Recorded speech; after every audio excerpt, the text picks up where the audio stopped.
I love our volunteers. We send out, a year, we send out over 24,000 meals. We have over 150 who volunteer for Meals on Wheels, and we have 12 routes that we have to fill every day. And if we didn't have our volunteers, our program wouldn't exist. People like Ron are very special. I feel like he's committed to Merrick. He's committed to the senior program. He's committed to the food shelf on Monday. He just pitches in whenever needed, and he's always here, and I love it.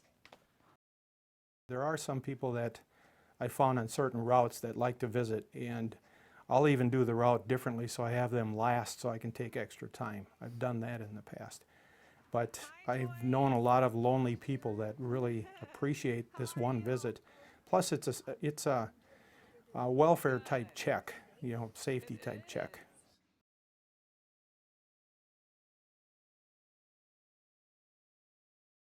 Typically for this person in particular, I'd knock on the door, he'd say, "Come in," door's unlocked, and it always was.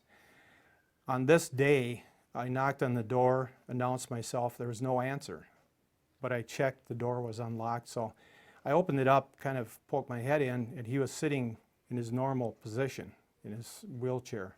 I could see it from the doorway, so I walked in and said hi, and there was really no response, so I set the food down in the kitchen area, walked in there to make sure he was okay.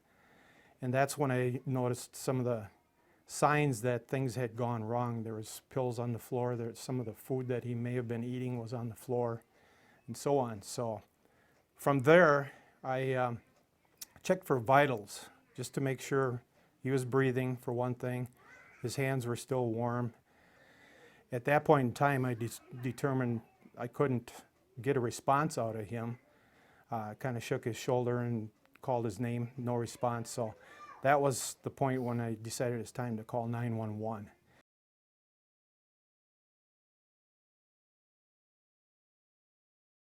Probably one of the biggest reasons I'm involved with Merrick in particular, but just getting into the distributing food to people that really need it, is that the people that are in charge of these kind of programs are very positive. They're very thankful for the volunteers. I hear that all the time. They love the volunteers that come in. So I'd suggest anyone that wants a positive experience, this would be a great place to do it. That's really my opinion, because I look forward to coming in here every day. In days when I don't have a route, it's like something's missing a little bit.